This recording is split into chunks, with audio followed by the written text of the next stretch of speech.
Hot and wet, 3. No mystery. Here, though, things were different.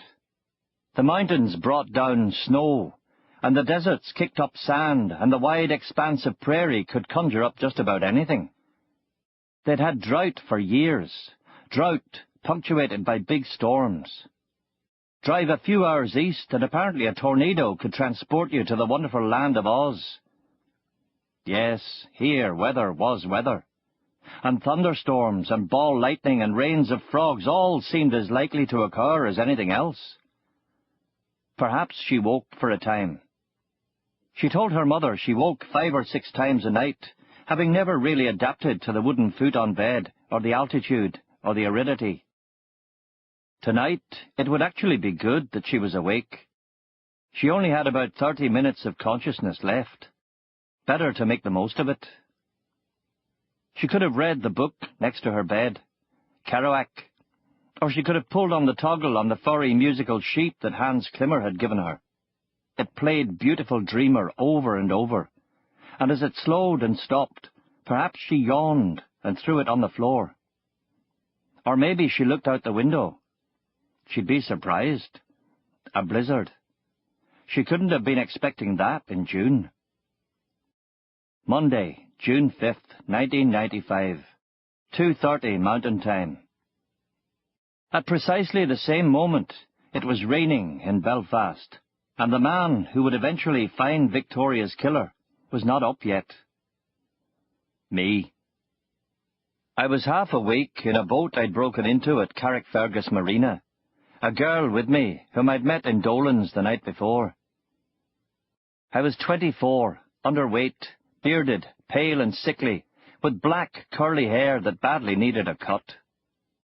The girl, pretty, red-headed, skinny, and, unknown to me, only 17. At Carrickfergus Grammar School, a prefect, a member of the choir and scripture union, but rebelling and well on her way to dropping out, failing her A-levels, moving to Dublin, and becoming a singer, model, prostitute, junkie. Breaking and entering and plying her with stolen gin would do nothing to alter the course of this trajectory.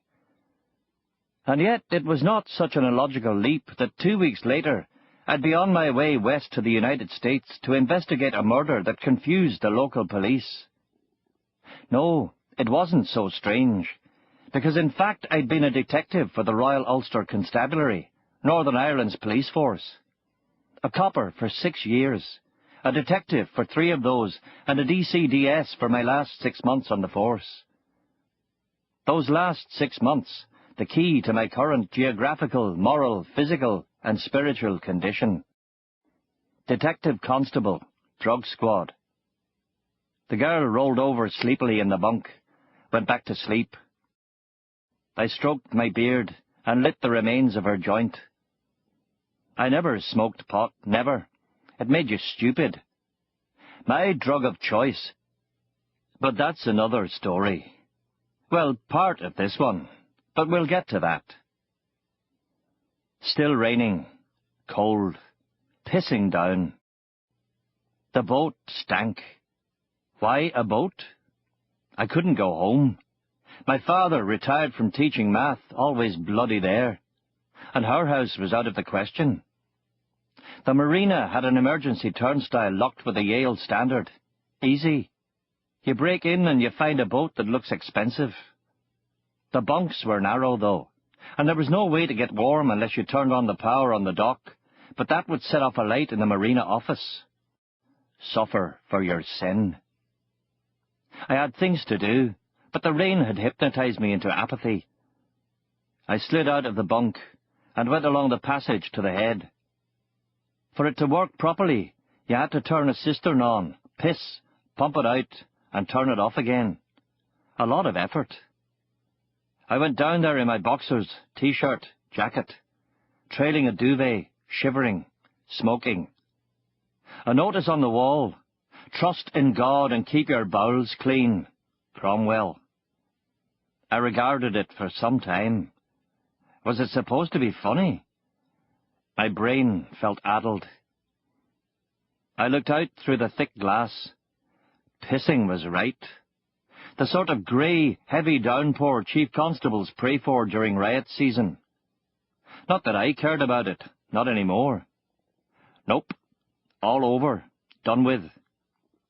I was no longer part of the solution, but had migrated to become part of the problem. I smiled. I tugged the blanket around me. I smoked and rested my head against the bog wall. Something troubled me still. Something I didn't want to forget. I searched my memory, and then the jacket pocket, but neither place revealed its mystery. Sleep on it, I told myself. I got up and walked to the chart table. I found the gin bottle and a square of Cadbury's chocolate from the night before. I threw the square in my mouth. Stale. I reached down again, found some fags and lit one. Climbed in the bunk next to the girl. Filthy habit, smoking in bed, for God's sake. I took a few puffs, coughed for half a minute, and added the cigarette to what I hoped was an ashtray lying down there. I pulled the covers up over my head and kicked away a hot water bottle, icy and rubbery as a dead seal pup. I folded the duvet tighter. All now quiet. Only the easing rain on the window ledge, and a drip, drip, drip, coming from off the mainmast and down the hatch. The girl woke, whimpered. I slept. And as the sky above eastern Ulster started to clear, on another continent, in the foothills of the Rocky Mountains and 1,000 miles into the Great Plains, a wide, suffocating blanket of snow had closed down the railways, the highways, and every other road, to all but the hardiest of souls. Cops, night shift workers, emergency personnel, stranded drivers, or the horde of high-altitude insomniacs, staring through their windows. And, of course, Victoria Patawasti's murderer. Few vehicles moving, fewer people around. Everywhere, an eerie quiet. Denver smothered in low clouds, reflecting back the street and building lights, turning them sickly orange and neon red. Snow falling slantwise and hard, but then diminishing as the pressure systems rotated around themselves in enormous anti-clockwise ellipses. And in those moments of relative tranquility, from high apartment windows came the peculiar sight of the snow falling upward, bobbing on heat thermals and heading into some icy purgatory in those awful clouds.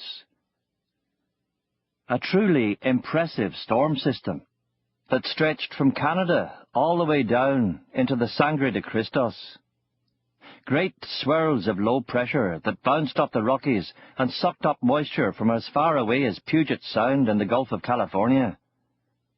The overnight man on the Weather Channel was dizzy with excitement. After a winter of drought, this was the biggest snowfall of the year. In fact, this was the biggest June storm since 1924. Snow in 6 states, 16 inches in Aspen, power outages in Utah, 14 airports closed, all the east-west highways. America effectively cut in two. Families trapped in cars, trucks overturned. El Niño, La Niña, global warming, instability, the end times, the second coming. Not that it bothered Victoria's killer. No, you didn't care, did you?